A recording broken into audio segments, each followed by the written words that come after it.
Deus é bom. Deus é bom. Em todo tempo. Em todo tempo. Deus é bom. Abra sua Bíblia comigo no Evangelho de João, capítulo 15.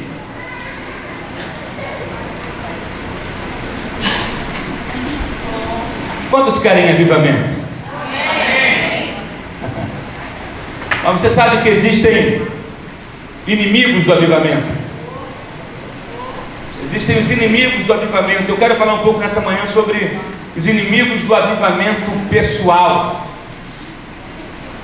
Mas nós vamos passar por alguns textos. Nessa manhã eu vou começar por João 15. Depois nós vamos passar por Abacuque 3:2, depois para 2 Crônicas 7 também. Vamos lá.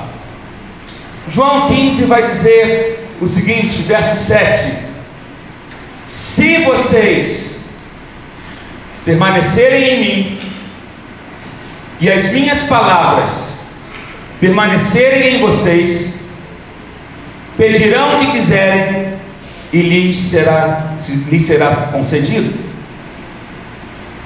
Verso 10: se vocês obedecerem aos meus mandamentos, permanecerão no meu amor, assim como tenho obedecido aos mandamentos de meu Pai, e em seu amor permaneço. Queridos, muitas pessoas às vezes se questionam por que as suas orações não são atendidas. E às vezes a gente já empurra logo a culpa para o diabo. Minha oração está sendo respondida porque o diabo se levantou contra mim. Minha oração está respondida porque o inferno está furioso contra mim. Minha oração está sendo respondida porque é uma conspiração maligna vindo contra a minha vida. Eu quero que você saiba que o diabo realmente ele não vale nada. O diabo ele está ao redor, ao nosso derredor, bramando como um leão, querendo pegar atrás de uma presa. Assim está o diabo. Porém, a Bíblia aqui nesse texto vai dizer claro, olha só: se vocês permanecerem em mim e as minhas palavras permanecerem em vocês, vocês poderão pedir o que quiser e isso lhes será feito. O problema é que quando eu oro e algo não acontece, ou quando eu oro há muito tempo e algumas coisas parecem que não desagam na minha vida, eu preciso lembrar desses sis. Será que eu estou permanecendo na palavra? Será que eu estou andando em obediência a essa palavra? Porque, querido, Deus quer te responder. Amém? Amém. Deus quer te responder. Deus quer que você viva uma vida cheia, uma vida plena da presença dEle, do fogo dEle aceso em você, da glória dEle sendo derramada sobre a tua vida. Essa é a vontade de Deus. Agora, Deus quer que você tenha uma vida avivada. Agora, esse avivamento pessoal, ele não depende de um culto. Esse avivamento pessoal, ele não está condicionado, não depende de uma música ou de um estilo de música que seja tocado. Esse avivamento pessoal, ele depende de nós e ele não pode ser baseado por momentos na nossa vida, mas Deus quer que isso seja algo contínuo na nossa vida. Não de momentos em momentos. Não é quando o culto termina, eu venho para o culto porque lá Deus vai me acender, eu vou para o culto porque lá eu vou ser cheio. Não, é o contrário, eu venho de casa cheio, eu vou ao culto para lá ser aceso. Não, você já vem de casa aceso, porque o avivamento não acontece apenas aqui. O avivamento tem que acontecer na sua vida, de maneira pessoal e contínua, na sua casa. Essa é a vontade de Deus. O problema é que nós às vezes chegamos nos cultos e queremos que Deus resolva os nossos problemas todos no culto. A gente vive uma vida da nossa maneira lá fora, e quando vem para o culto, a gente fala: não, agora Deus tem que fazer alguma coisa por mim, agora Deus tem que me responder, agora Deus tem que agir na minha vida. Então cada culto Deus precisa despertar a gente, porque a gente vive cochilando, espiritualmente falando. Tem pessoas que vivem uma vida de cochilo espiritual. Ele vive dormindo espiritualmente, está igual eu, que dormiu na mensagem e caiu da janela. Lembra desse texto? Tem gente assim, vivendo num sono espiritual. Aí cada culto, ele é despertado. Querido, vamos sair desse sono. Deus quer que você viva uma vida desperta para Ele. Aleluia, aleluia. Aqui está o problema de algumas pessoas que vêm para a igreja esperando que Deus faça alguma coisa, esperando que Deus as desperte novamente. Será que Deus vai ter que te acordar a cada culto? Será que a cada culto Deus vai ter que despertar você? Será que a cada culto teremos que ser despertados porque estamos dormindo em determinadas áreas da nossa vida? Não. Eu quero que você abra comigo agora em Abacuque, capítulo 3.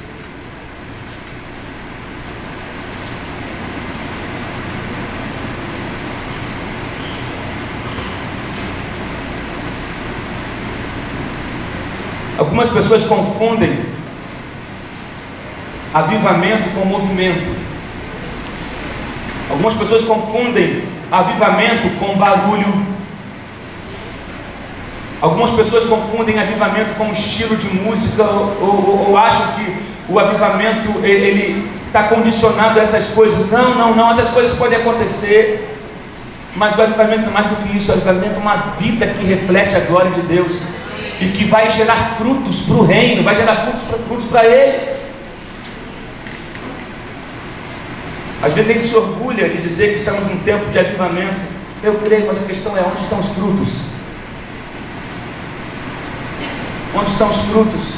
Abacuque 3:2 vai dizer: Senhor, ouvi a tua fama e temi diante dos teus olhos. Realiza de novo em nossa época as mesmas obras, faz-as conhecidas em nosso tempo. Em tua ira, lembra-te da tua misericórdia. Em algumas palavras, em algumas versões vai dizer: aviva a tua obra no meio dos anos. Ouvi a tua palavra e temi. Aqui Abacuque não está dizendo que ele teve medo não, mas o temer aqui tem a ver com respeito. Eu ouvi a respeito das tuas obras, e eu tive respeito, eu temi, eu te respeitei. Abacuque sabia o que Deus já tinha feito. Tem algumas pessoas que já está acabando o ano e eles só conseguem ver o que deu errado, eles não conseguem lembrar o que Deus fez. Você consegue, por algum momento, agora lembrar o que Deus fez? De repente o ano não tenha sido como você sonhou, mas você consegue lembrar e trazer à tua memória algo que Deus tenha feito em teu favor esse ano, e glorificar a Ele, agradecer a Ele pelo aquilo que Ele fez, inclusive pelas lutas que você passou. Fraco, né?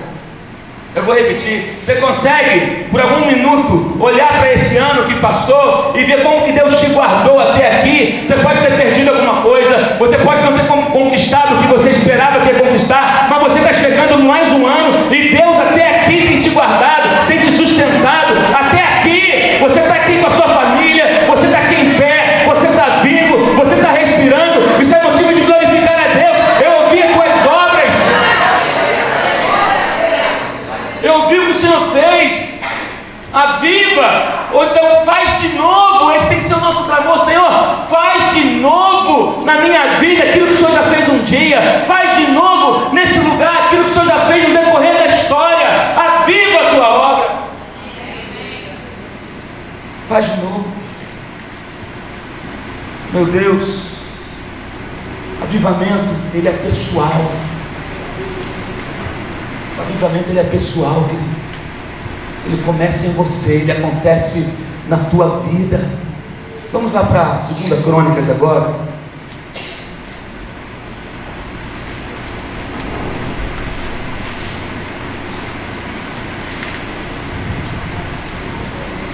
Capítulo 7.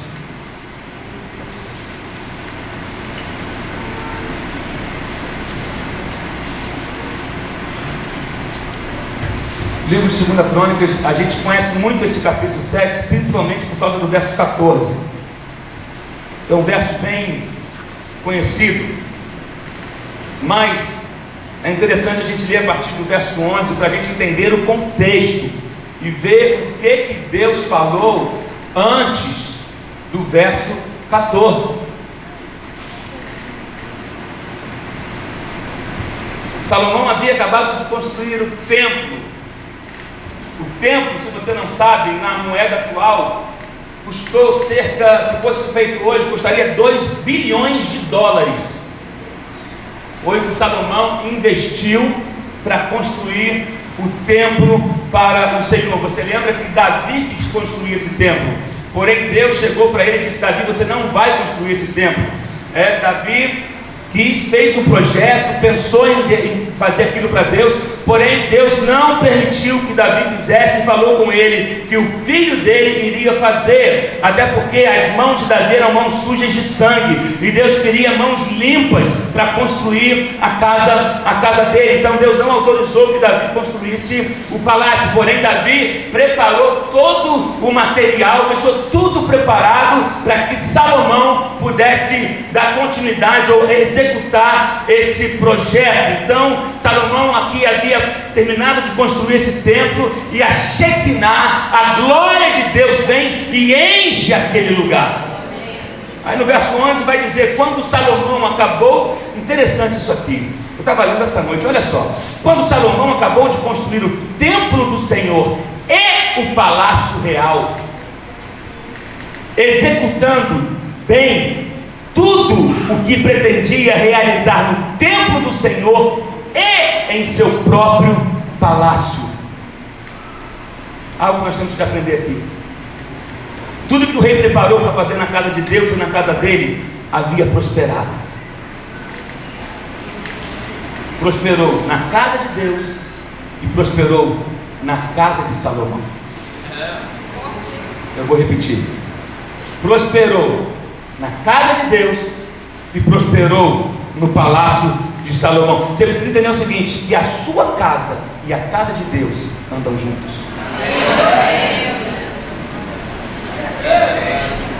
A sua casa e a casa de Deus andam juntos. O seu compromisso com a casa de Deus revela o compromisso que Deus tem com a sua casa. Por isso que a Bíblia vai falar: governa bem a sua casa. Meu Deus, nós buscamos de Deus uma resposta, e às vezes não vem. Nós queremos algo contínuo de Deus na nossa vida, queremos um mover contínuo de Deus na nossa vida, queremos uma presença contínua de Deus na nossa vida, mas não vivemos de maneira que corresponda a isso. Sabe, Salomão havia construído, tratado bem tanto a casa dele quanto a casa de Deus, ou tanto a casa de Deus quanto a casa dele. Quando você se envolve com os projetos de Deus, Deus se envolve com os seus projetos. Isso é bíblico. Por isso que Deus vai, lá no profeta Ageu, ele vai chegar e vai falar: olha só, esse povo está dizendo que não é tempo de reconstruir a casa do Senhor, porque estavam todos preocupados em reconstruir as suas próprias casas. Mas aí eu quero que você entenda o seguinte: que todo tempo é tempo para Deus. Todo tempo é tempo de se envolver com as coisas de Deus. Todo tempo é tempo para construir algo para Deus. Deus é primeiro lugar na nossa vida. Meu Deus, as coisas devem andar juntos. O avivamento ele não é só para dentro da igreja, mas é para dentro da sua casa também. Eu vou repetir isso: o avivamento não é só para dentro da igreja, mas é para dentro da sua casa também. Meu Deus do céu, aleluia. Aí vai dizer aqui: olha, o Senhor lhe apareceu no verso 12 de noite e disse, olha o que o Senhor disse para Salomão: ouvi sua oração e escolhi este lugar para mim como um templo de sacrifícios. Aleluia. Deus se agrada daquilo que Salomão havia construído. Deus se agrada daquilo que Salomão havia feito. Então Deus chega e fala: olha, Salomão, eu escolhi esse lugar. Eu escolhi esse lugar, e esse lugar será onde eu vou me revelar a vocês. Esse lugar será onde eu ouvirei a sua oração. Esse lugar será o lugar onde eu me farei presente. Esse lugar é o lugar onde eu derramarei da minha glória, porque eu escolhi esse lugar. Aleluia! Meu Deus, Ele escolheu aquela casa. Agora, Salomão fez tudo de melhor para a casa do Senhor. Eu quero que você entenda que Deus quer prosperar você e a sua casa, e a casa dele também. A prosperidade caminha junto, a sua prosperidade pessoal e a sua prosperidade aqui na casa de Deus. A prosperidade, ela caminha junta, porque quando a sua casa prospera, a igreja prospera. Quando a igreja prospera, a sua casa prospera. Quando há esse entendimento, quando há essa parceria, quando a gente tem esse entendimento de caminhar junto com Deus e de fazer as coisas para Deus com excelência, querido, Deus, Ele abre as mãos sobre você. Isso é um princípio bíblico que não pode ser revogado jamais. Por isso que o avivamento começa na sua casa. E aí você chega para a casa de Deus e já vem aceso. Aí você não precisa chegar aqui e falar, Senhor, me acende. Não, você já vem aceso de casa. Porque o culto começa em casa.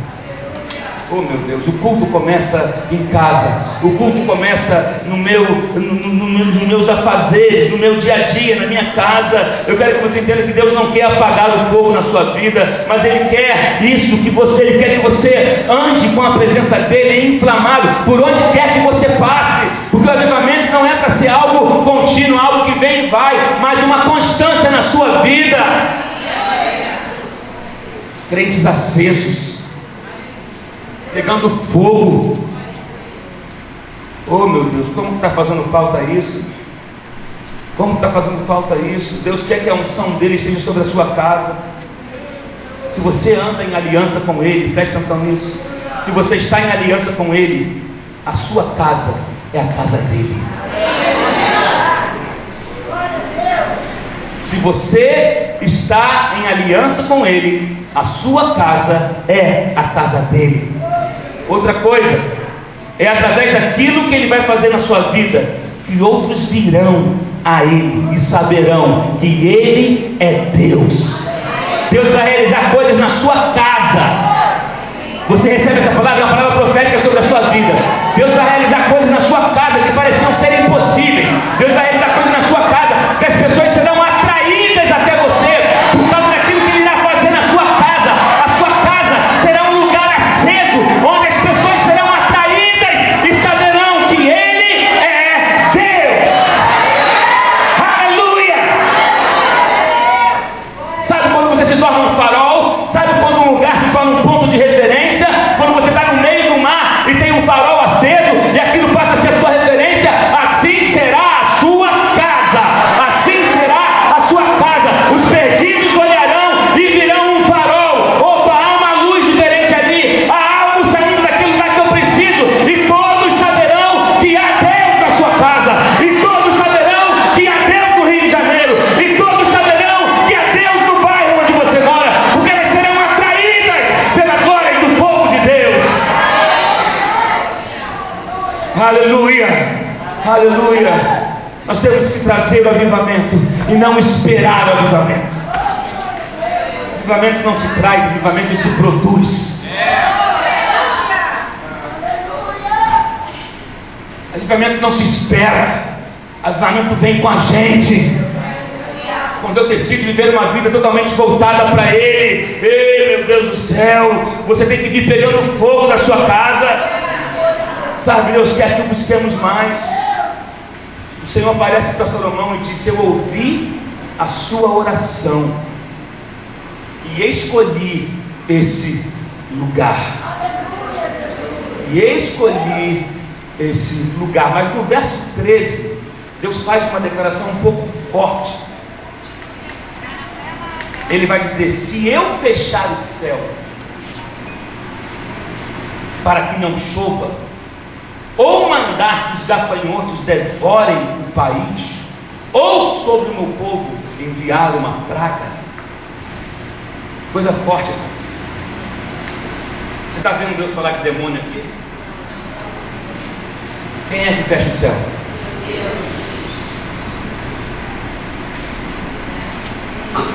Quem fecha o céu? Ele está dizendo, se eu fechar o céu, ele não está falando do demônio, ele está falando dele. Muitas vezes a gente fala que é o diabo, mas eu quero que você entenda que o diabo se aproveita da nossa negligência. O diabo se aproveita da nossa irresponsabilidade. O diabo se aproveita dos pontos de apoio que nós damos para ele, porque a Bíblia diz que Deus não dorme, mas nós cochilamos.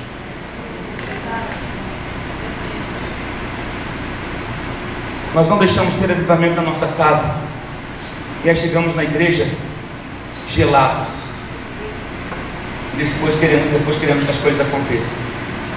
Chegamos na igreja mornos, chegamos na igreja frios, e depois a gente quer que as coisas aconteçam num estalar de dedos. Eu preciso ver que tipo de vida eu tenho vivido. Aqui não fala que o inimigo fechou o céu, aqui não fala que é o inimigo que impediu, aqui não, aqui Deus está falando, se eu fechar o céu para que não chova, meu Deus, eu quero que você entenda que nós fazemos parte de um processo de Deus. Quando é que Deus fecha o céu? Quando é que Deus cerra os céus? Quando o povo quebra a aliança. Quando nós quebramos uma aliança, os céus são fechados. Quando nós desobedecemos, por isso que lá em João ele está dizendo, se vocês, porque tem gente que fala, mas isso é Velho Testamento. O primeiro texto que eu li foi o Novo Testamento. O primeiro texto que eu li foi Jesus falando, se vocês obedecerem os meus mandamentos, se vocês andarem nos meus caminhos, aí a oração de vocês será respondida. Agora, quando há quebra de aliança, o céu se fecha. Quando há quebra de aliança, o céu se fecha. Deus sabia quem era aquele povo. Deus sabia também que aquele lugar era um lugar especial. E Deus tinha uma visão de futuro para aquele povo. Assim como Deus tem uma visão de futuro para nós. Deus tem um futuro para nós. Deus tem um lugar estabelecido para nós. Deus tem uma vontade pré-estabelecida para nós. E a vontade dele é de vida e não de morte. Você conhece isso? Querido, não é o inimigo que pode impedir você de chegar lá, mas é a tua frieza espiritual que pode te impedir de viver o melhor de Deus. Querido, se todos os nossos problemas fossem o diabo, era mole, porque o diabo já foi derrotado na cruz do Calvário. O problema do diabo, Jesus já resolveu. Agora, o problema da frieza do teu coração, isso é só você. Gente que morre com medo do diabo, sendo que o diabo, Jesus já resolveu. Ele está debaixo dos nossos pés, que tem poder para pisar a cabeça dele. Agora, um coração frio, uma vida que não leva Deus a sério, querido, isso é você que tem que resolver. Isso é você que tem que resolver. Eu quero que você entenda o seguinte: Deus espera mais de mim e de você. Diga isso comigo: Deus espera mais de mim. Deus espera mais de mim. Nós andamos, o problema é que muitos de nós andamos pelas nossas motivações. Se hoje eu estou motivado a orar, eu vou orar. Se não estou motivado, então não vou orar. Se eu estou com vontade de ir para a igreja, então eu vou para a igreja. Se eu estou com vontade de ir para a igreja, eu não vou para a igreja. Se eu estou com vontade, querido, eu quero que você entenda o seguinte: a nossa vontade morreu. Já estou crucificado com Cristo, e agora quem vive não sou mais eu, mas Cristo vive em mim. E a vida que hoje vivo pela fé do Filho de Deus. Nós morremos. Nós não podemos andar por aquilo que nossas emoções estão dizendo, por aquilo que a nossa motivação está dizendo. Não, eu decidi andar por fé. Eu vou orar tendo vontade ou não tendo vontade. Eu vou buscar Deus tendo vontade ou não tendo vontade. A minha carne não me domina. Eu tenho que decidir lutar por isso todos os dias. É uma luta, meu irmão. Estamos em luta. O ringue está montado. É ou não? Eu sei que tem dia, meu irmão, que a gente não quer fazer nada. Tem dia que nós estamos numa luta e a gente tem que decidir. Eu separei aqui 7 inimigos do avivamento pessoal. Agora, quando é que o avivamento é necessário? Quando é que o avivamento volta? O avivamento, ele é uma resposta depois de um tempo de seca. O avivamento é uma resposta depois de um tempo de seca. Tem pessoas aqui que estão passando por um momento de seca. Tem pessoas que talvez esse ano foi um tempo de seca na sua vida. Secou no seu relacionamento, secou nas suas finanças, foi secando, um momento de seca. E justamente quando o solo está seco, aí é necessário um avivamento, ou um reavivamento, que é a gente chegar como Abacuque chegou e falou: Senhor, faz de novo. Se tem terra seca, tem o elemento necessário para que venha a chuva. Mas isso vem através de um clamor. Talvez essa seja a manhã de você falar: Senhor, faz de novo. Estou numa terra seca, minha vida está seca, meus sonhos secaram, minha esperança secou. Esse ano achei que fosse terminar de uma maneira, estou terminando de outro. Senhor, tem misericórdia de nós. Quero que você entenda que Deus te ouve, meu irmão. Deus tem resposta para você. Sabe? Eu quero que você entenda que existem inimigos tentando roubar aquilo que Deus te deu. Tem inimigos que querem roubar o que Deus tem te dado. A cada culto tem um inimigo que vem. Eu não estou falando do diabo aqui, não. Você vai entender os inimigos que eu separei aqui, e você vai ver que são coisas que você precisa resolver com você mesmo. Você precisa ter um papo direto com você hoje. Você precisa se encarar hoje. Você precisa se enfrentar hoje.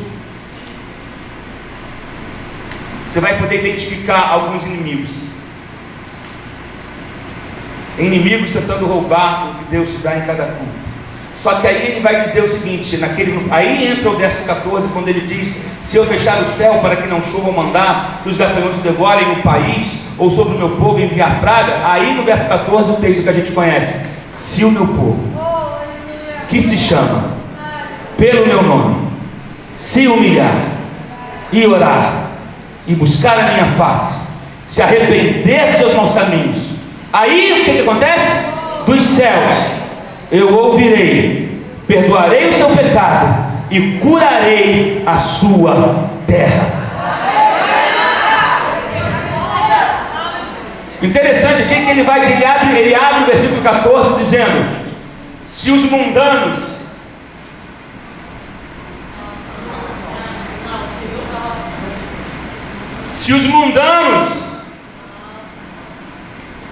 que se chamam, ele está falando aqui para o povo dele. Se o meu povo, que se chama, se arrepender, se converter dos seus maus caminhos, meus irmãos, esses maus caminhos estão diante de nós todos os dias. Todos os dias os maus caminhos estão diante de nós, e tem gente que não está vendo. Aí no verso 15 ele vai dizer: só que de agora em diante os meus olhos estarão abertos e os meus ouvidos atentos às orações feitas neste lugar. Agora, ou seja, o de hoje em diante. Quando é o agora? Quando é esse agora aqui? É quando eu decido mudar. O agora é quando eu decido confrontar a mim mesmo, ver os meus maus caminhos, ver até onde as minhas escolhas me levaram até hoje, decidir abandonar essas coisas para que eu possa viver o novo de Deus. Você só consegue tomar posse do novo quando você abre mão do velho. Você não pode querer viver uma nova fé, um novo tempo, uma nova visão, carregando uma velha visão, carregando velhos pecados, carregando velhos hábitos. Nunca vai viver o novo. Pode mudar de país, pode mudar de igreja, pode mudar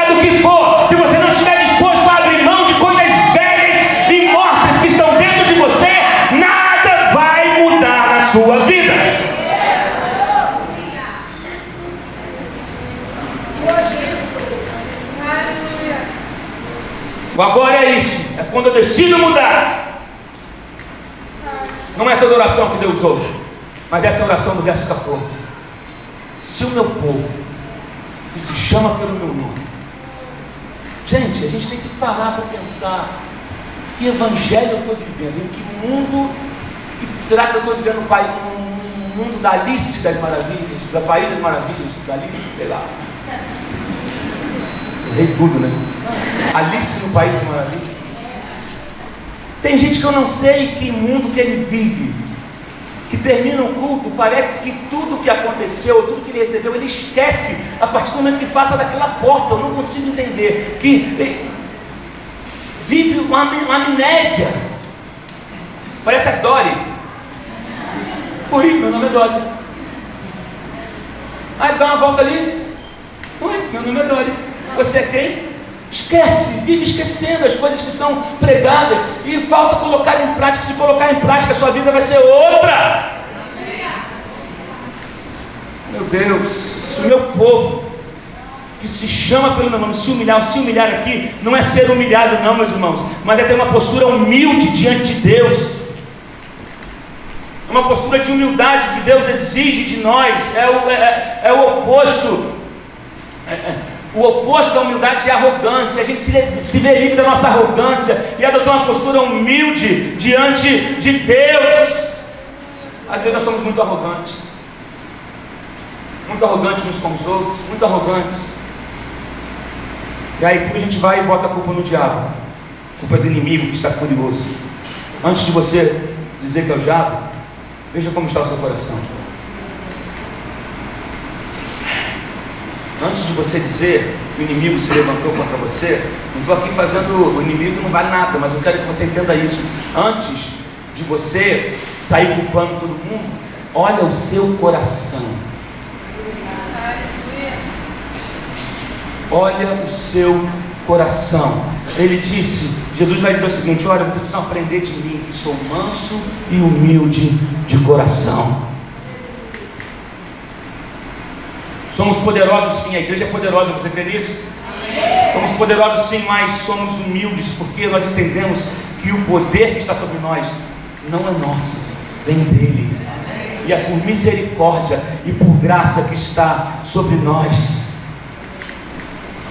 Essa humildade muda a nossa vida, e não uma falsa humildade. Tem gente que se orgulha de tão humilde que ele é. Eu sou tão humilde. Nossa, como eu sou humilde. Me orgulho de ser humilde. E eu vou falar agora, eu vou começar a pregar, gente. Vou tentar pregar rápido. Primeiro inimigo do avivamento é o orgulho pessoal. Eu tenho orgulho do título que eu tenho orgulho da posição que eu tenho orgulho do status que eu conquistei, eu tenho orgulho das conquistas que eu fiz.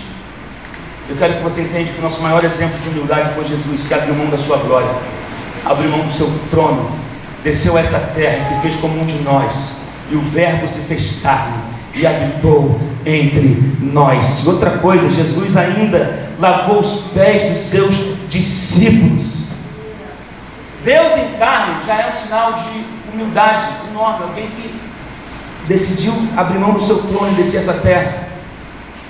Agora, lavar os pés daqueles discípulos, meu irmão, não é pezinho como o de hoje não. Pensa no pé de Pedro. Pensa no pé que não tinha tênisinho confortável Nike 4 molas não. Nem a Havaiana, meu irmão. Lá em sandálias de couro, isso é outra coisa. Não tinha asfalto. Era barro, era lama, era poeira. Ficava com o pé todo cheio de crosta, imagina. Jesus vai numa reunião e ele pega a bacia e senta e começa a lavar os pés dos seus discípulos.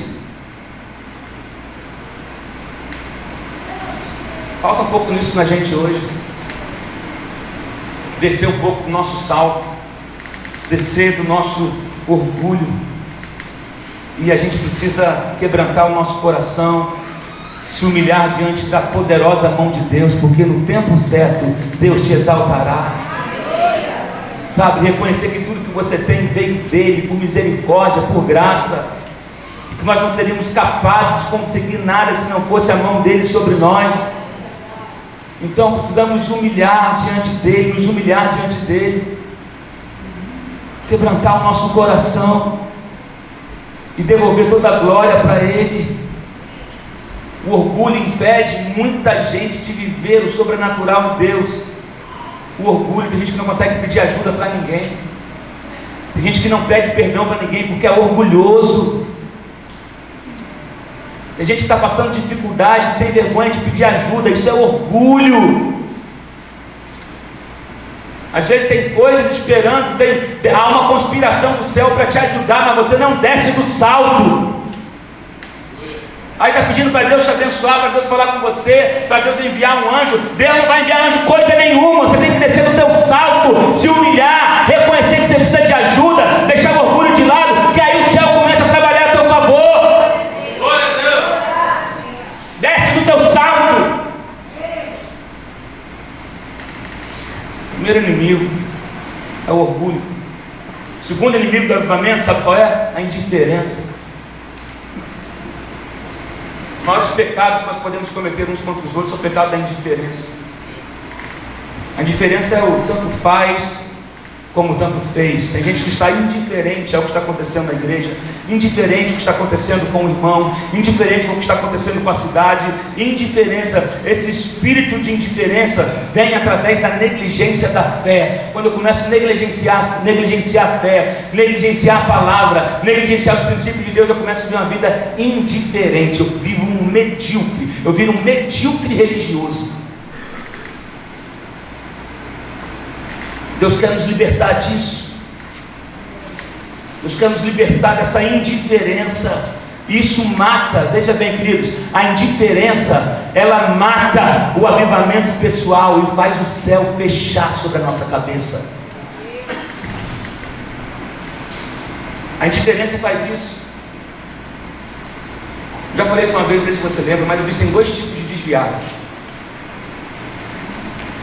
E o pior tipo de desviado, que é o segundo, é o desviado de dentro da igreja. A igreja está cheia de desviado. Igreja que eu digo no modo geral. A igreja está cheia de desviado. Tem mais desviado dentro da igreja do que fora da igreja. Tem gente que está na igreja, mas não vive o evangelho. Diz que está na igreja, mas não acredita em nada do que é pregado, nada do que é cantado, nada do que é orado, nada do que está escrito na Bíblia. Ele põe dúvida a tudo. Ele está desviado dentro da casa de Deus.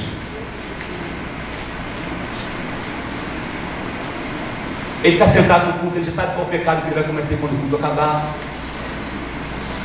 Ele sabe de todas as situações que ele já vai fazer durante a semana, que não agradam a Deus, mas ele está aqui e está anestesiado. Parece que não há mais, não causa mais um sentimento de que eu preciso mudar, de que algo está errado na minha vida. Não, algumas pessoas estão vivendo uma inércia, eles estão inertes, eles estão insensíveis espiritualmente, indiferente. Indiferente. Ele é um bom crente, ele é um bom membro de igreja. Vem em todo culto,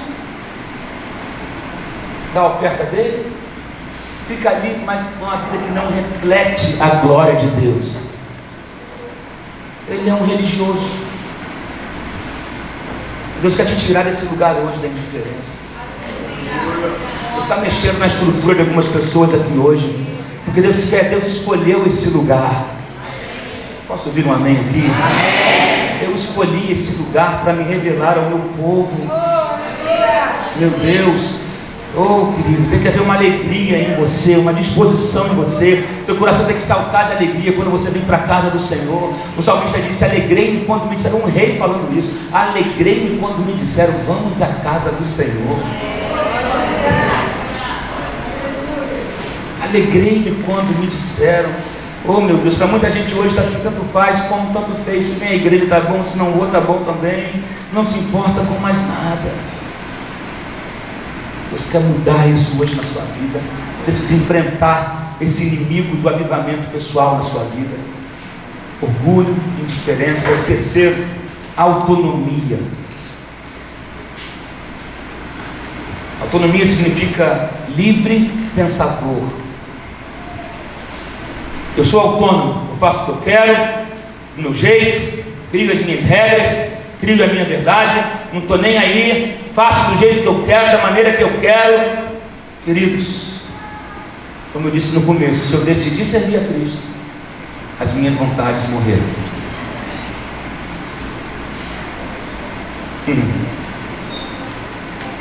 Minha vontade morreu. Eu sou dependente dele. A autonomia no reino de Deus te leva para a morte. Que gera vida é uma vida totalmente dependente de Deus. Dependente de Deus. Muitos nós precisamos entender que nós somos dependentes de Deus e fazemos parte de um corpo interdependente. Que é isso? Dependemos uns dos outros. Aleluia, foi fraco agora. Somos um corpo interdependente. Somos corpo e assim bem ajustado. Será que isso é verdade? Totalmente ligados, unidos. Será que isso é verdade na nossa vida? Ou a gente está mentindo de novo na hora do louvor, como muitas vezes a gente faz? Nossas poesias são lindas, nossos cânticos são maravilhosos, mas a nossa vida é um lixo. Somos bons para cantar e péssimos para viver. Somos um corpo interdependente, precisamos uns dos outros, dependemos uns dos outros. Muitos se tornaram autônomos da fé, não gostam de se submeter, não conseguem conviver com diferenças. Não preciso jejuar, não preciso orar, iremos entrar na campanha de jejum agora em janeiro, e não preciso fazer parte de nada. Você entende? Porque de repente você está começando a identificar hoje porque o céu está fechado sobre a tua vida. Vai pensando aí, enquanto eu vou pregando, você vai fazendo uma autoanálise, porque essa madrugada eu fiquei fazendo da minha vida. Eu tenho coisa na minha vida que eu preciso botar em ordem. Então a palavra, primeiro ela fala com o pregador, depois ela fala com a igreja. Então você vai pensando, porque às vezes o céu está fechado, mas a gente precisa entender, olha só, se o meu povo, eu vou responder esse tipo de oração, se o céu está fechado, é porque o sim está sendo ignorado.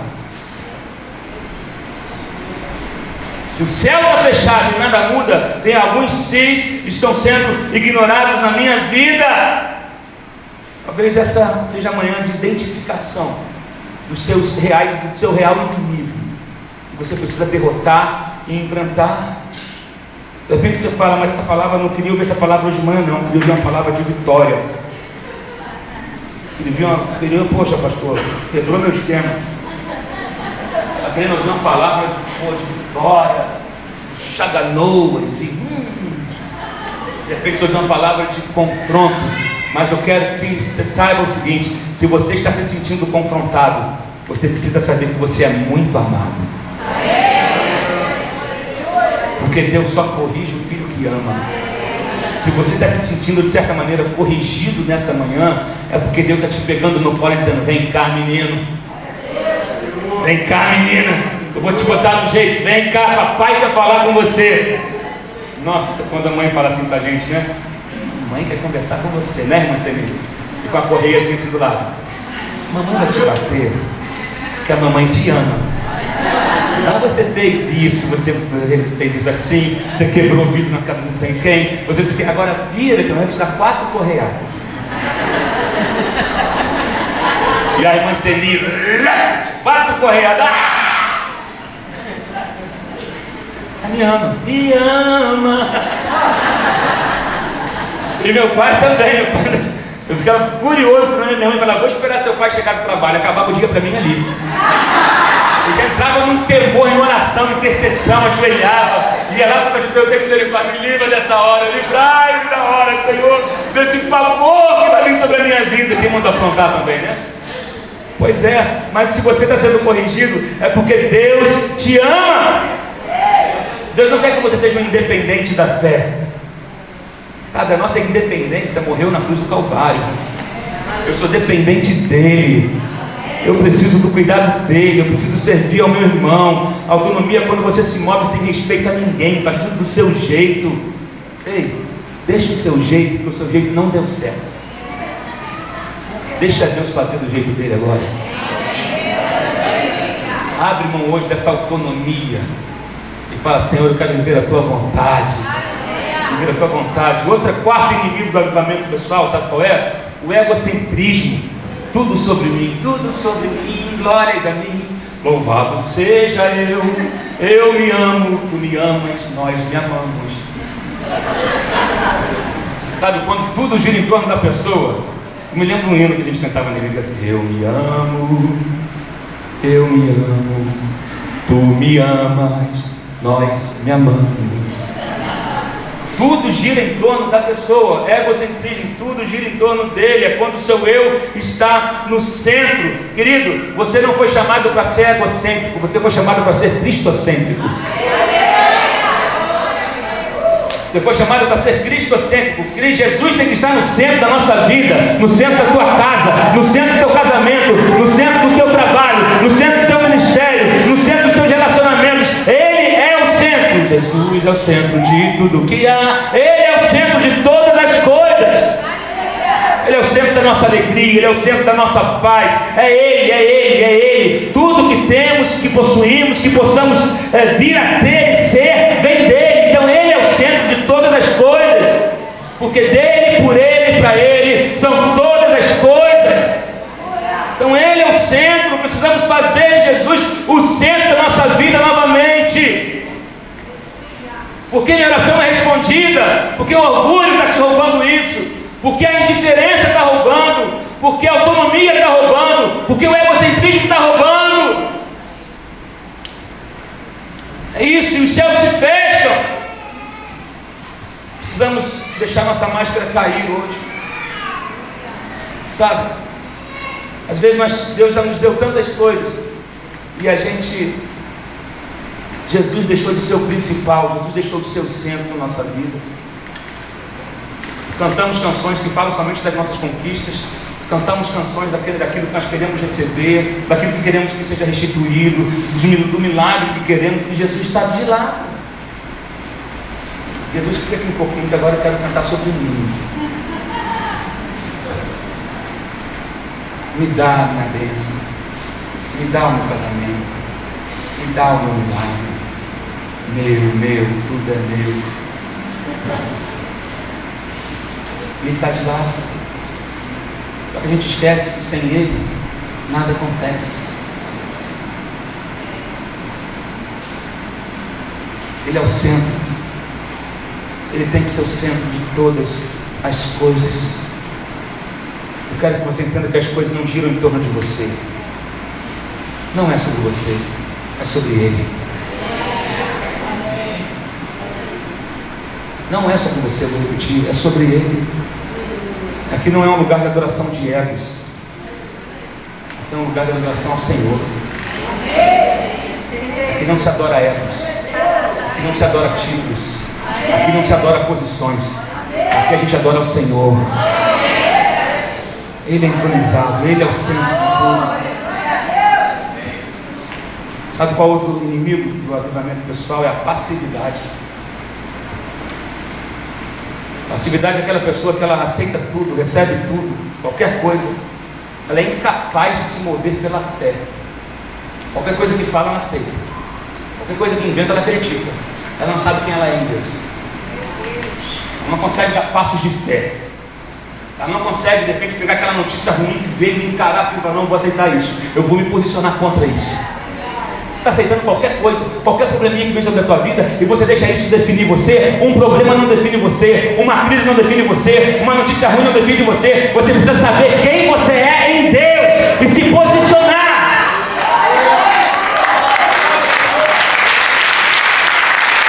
Se posicione nele. Meu Deus, o passivo não sabe quem é Deus.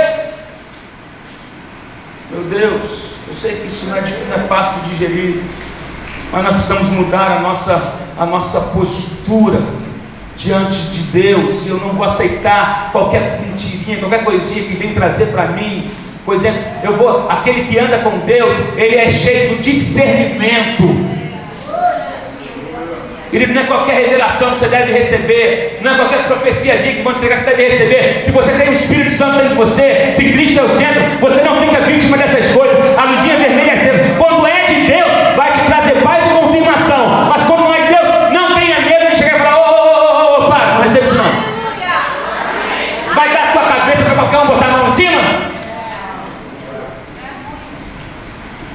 Uma vez eu estava na igreja, um tempo isso, uns 15 anos atrás mais ou menos, com a mão cruzada, sentado no primeiro banco. Não estava com a Fernanda, não dava para ver minha aliança, eu estava assim. Aí tinha um desses profetas. Aí ele começou, um auditório com as 300 pessoas. Tem alguma Andréia aqui? Mais 5 levantou. Aí ele escolheu uma e foi, você. Aí foi, aí eu tô achando. Gente, quando é de Deus, lembra do domingo passado? Eu nunca vi aquele pastor na minha vida. Só conhecia de ouvir falar através de um amigo, do pastor Jairinho Cassiane, que indicava. De Deus puro. Não tem o que falar. Não tem o que falar. Mas quando não é de Deus, um incômodo, não despreze os incômodos. Resumindo a história, eu estou vendo assim, esse cara vai chegar em mim. Vai chegar em mim. Estou vendo que ele está tirando para tudo que é lá. Eu estava no primeiro banco, aí eu já baixei a cabeça. Ele, você que apontou para mim. Aí eu só levantei a cabeça e ele, olha, tem uma mulher desejando a sua vida. E ela deseja você 24 horas por dia. Eu falei, deve estar falando da minha mulher, né? Mas Deus manda falar para você que para você não se relacionar com nenhuma mulher sem antes consultar a Ele. Eu levantei na hora. Era na igreja do Claramento, lá na outra igreja, não na ideia, não, na outra, lá na Indonésia. Um culto lá que o pastor da igreja não estava no culto, ele estava no gabinete aprendendo. Irmão, eu entrei dentro do gabinete do pastor. Pastor Judão, lembra disso mesmo? Não sei se você lembra disso. Ei, palhaçada é aquela que está acontecendo no baixo. Eu também não sabia. Desceu igual um raio, tirou o cara de cima do púlpito. Pô, eu casado, já deu 5 anos de casado. O cara falando que quando eu fosse. Eu só mostrei depois eu estou pegando assim. Eu falei, meu irmão, que palhaçada é essa? Só que tem muita gente que sai ouvindo qualquer tipo de profetada por aí, e aí ele é passivo, ele recebe. Olha, Deus falou comigo, será que tem que ir? Ou então se tu se fala que se desviou por causa disso. Aí eu me magoei com a igreja, porque um profeta me pregou uma palavra e eu fui embora da igreja. Se conhecesse a Deus, eu ficava de mimimi.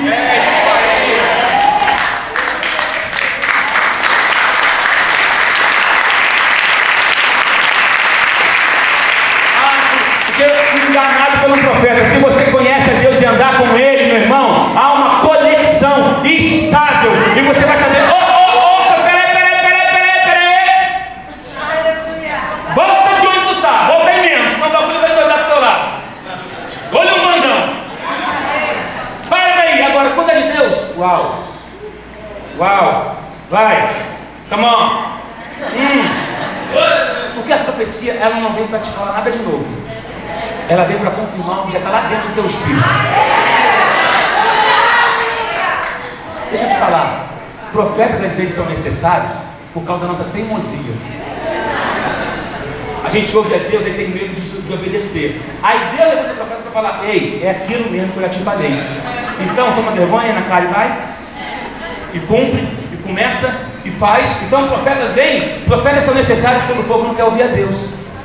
Aí Deus levanta o profeta para falar aquilo que ele já tinha falado, ou então para lembrar o que você estava tentando esquecer. Sai da passividade. Assuma o teu lugar em Deus. Tenha intimidade com Deus, que você não vai ser mais enganado. Pare de ser caça-profeta. Tem gente que é caça-profeta. Ele vai atrás do profeta como se o cara fosse ele quer uma adivinhação do futuro. E aí? Diz o que vai acontecer para mim? Fala aí, tem um manto para mim? Tem. Tem um manto para você. Aqueles que arranham ainda. Não, meus irmãos. A gente precisa de uma maturidade espiritual. Amém? Amém. Atingir uma maturidade espiritual, é isso que Deus quer para a tua vida. Agora, sexto ponto, esse aqui é uma das mais delicadas. O sexto inimigo do avivamento pessoal se chama maledicência.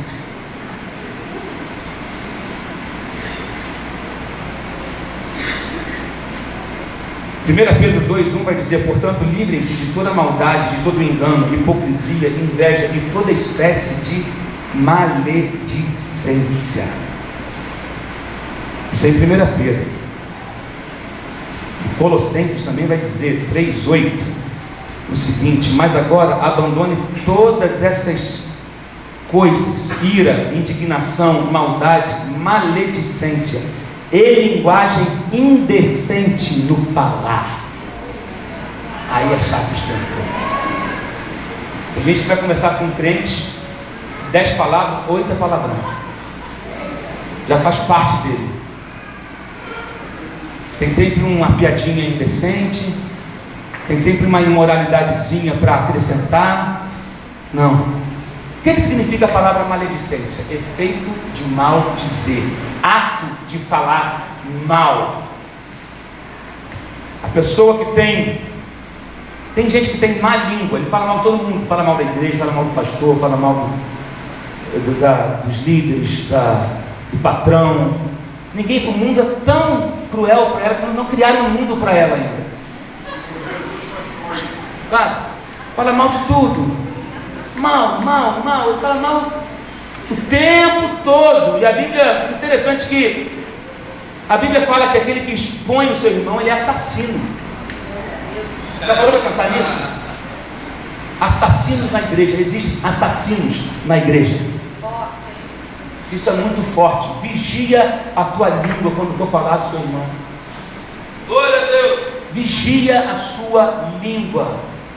Deus não te deu essa autoridade. A Bíblia fala que Caleb, quando ele vai com Josué e Caleb, eles vão fazer a inspeção dos muros. 40 homens, 40 dias eles andaram com 10 homens falando mal o tempo todo. Eles dois viram, tiveram uma visão, enxergaram o que Deus havia prometido, mas 10 daqueles que foram com eles, durante 40 dias só reclamavam e falavam mal, e o tempo todo. Mas Caleb não deixou que aquilo entrasse no coração dele.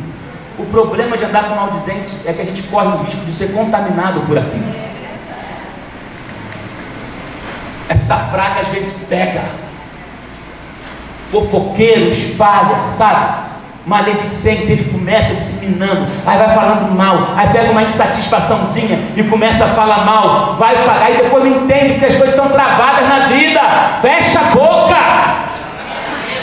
Meu pai fala uma coisa: tem gente que para morrer vai precisar de um caixão para carregar o corpo e de uma carreta de 365 rodas para carregar a língua, porque é linguarudo, é maldizente. Tem gente que acha que tem um direito. Como você acha que tem direito se a Bíblia não te dá esse direito?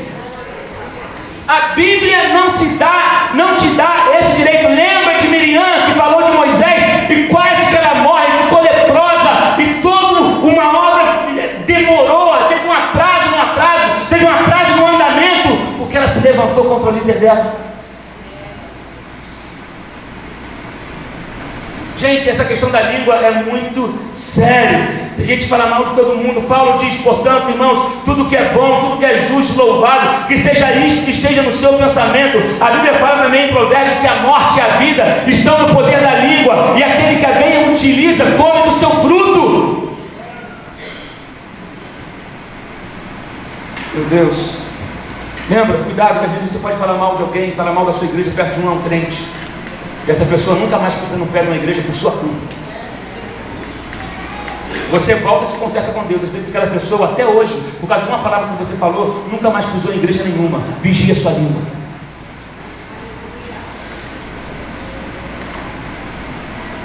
Vigia a sua língua. Tem pessoas que ficam doentes por causa da língua. Tem pessoas que estão com a vida travada por causa da língua. Tem que falar. Tem que falar. Meu Deus. Tem pessoas que precisam realmente viver uma cura plena, porque por causa dos traumas que viveram, ela quer expor todo mundo, quer falar dos seus problemas para todo mundo. Até quando você vai ficar refém disso? Até quando? A Bíblia vai falar que a língua é um órgãozinho pequenininho, mas ele pode incendiar, pode fazer pegar fogo, e depois para consertar é complicado. A gente consegue domar o nosso cachorro, mas a gente não consegue controlar a nossa língua.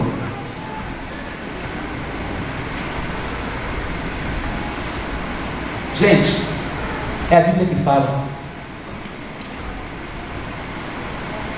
Não sou eu que estou falando, não são as palavras do pastor Emerson, é o que está na palavra de Deus.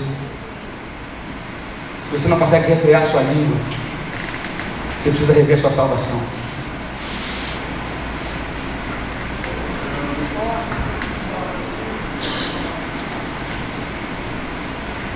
Não bota a culpa do inimigo não, porque isso é sua carne. Você precisa aprender a controlar. É a sua carne. Aí o inimigo se aproveita disso. Você precisa decidir ser livre de vez. 7º ponto, eu vou terminar aqui. 7º inimigo do avivamento pessoal: superficialidade. Nos contentamos com a boa aparência, mas não nos preocupamos com o conteúdo. Somos rasos espiritualmente. Eu quero que você entenda que Deus quer que você tenha recheio. É uma frustração quando você pega um pastel de carne e morde, só tem vapor dentro. A carne passou longe. Então botaram um pedacinho de carne no final. Você vai cheio de vontade no pastel. Quando morde, que ilusão. Tem crente pastel. Tem até a fumaça, mas não tem recheio.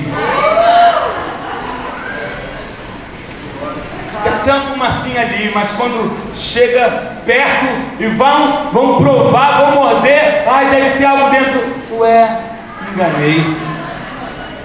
Ai, que ilusão, não tinha recheio, não tinha conteúdo. Sabe, Deus quer que você tenha recheio e deixe de ser refém da sua disposição. Ah, se eu tiver disposição eu oro, se eu tiver disposição eu faço. Não, querido, nós vamos jejuar independente da nossa vontade. Nós vamos orar ao Senhor tendo vontade ou não, tendo disposição ou não. Eu vou me posicionar em Deus e eu vou decidir não mais viver uma vida de superficialidade cristã.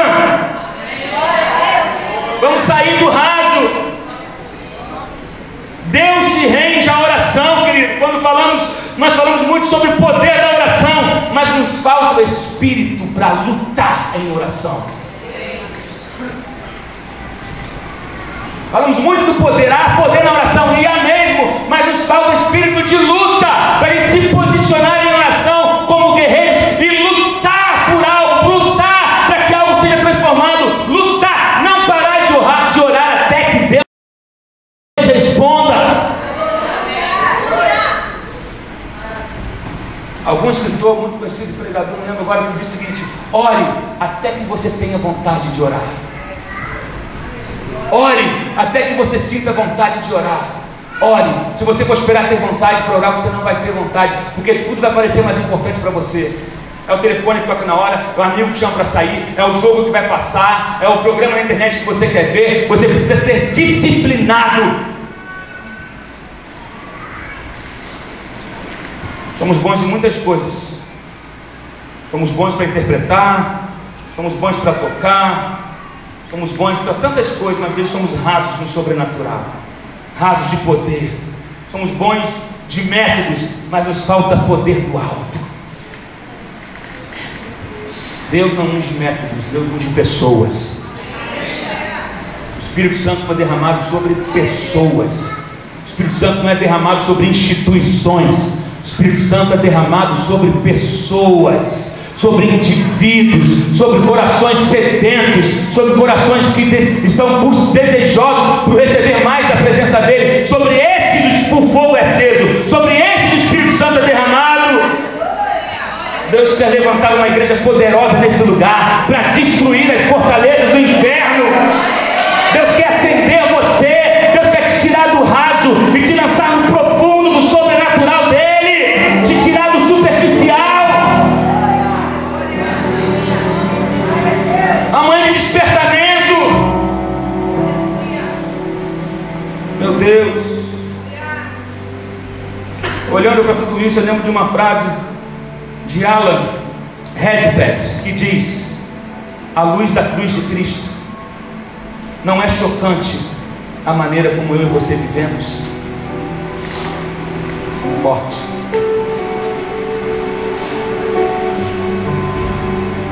J. Price disse também o seguinte: parece que a igreja parou em algum lugar entre a cruz e o Pentecostes.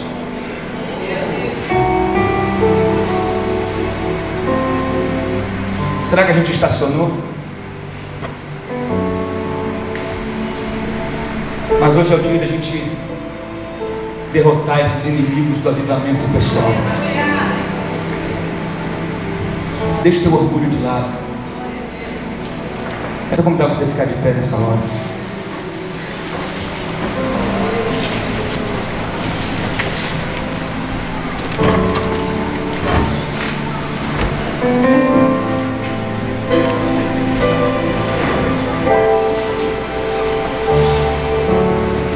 Quero que você entenda o seguinte: Deus está tratando com pessoas aqui. Deus quer tratar você no seu orgulho, na sua indiferença, na sua autonomia, no seu egocentrismo, na sua maledicência. Deixa eu falar uma frase que eu li no livro do John Mason, que diz o seguinte: aquele que atira a lama, ele é o primeiro a sujar as mãos. A maledicência é isso. Aquele que atira a mão para falar mal de alguém, que atira a lama para falar mal de alguém, para manchar a vida de alguém, ele é o primeiro a sujar as mãos, é o primeiro sujo. É o primeiro sujo.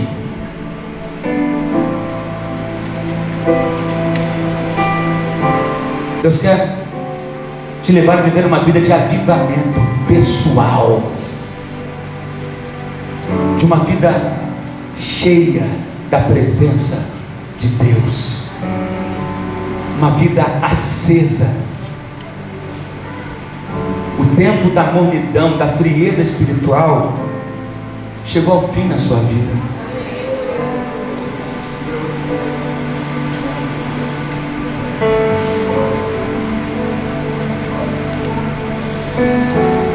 Talvez você tenha identificado alguns inimigos na sua vida hoje. E aí você viu porque algumas coisas estão travadas, porque o céu está fechado em algumas áreas.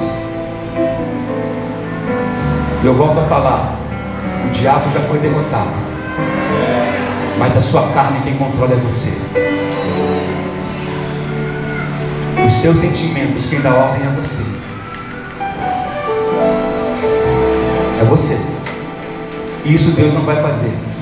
A força que você precisa Ele tem para te dar.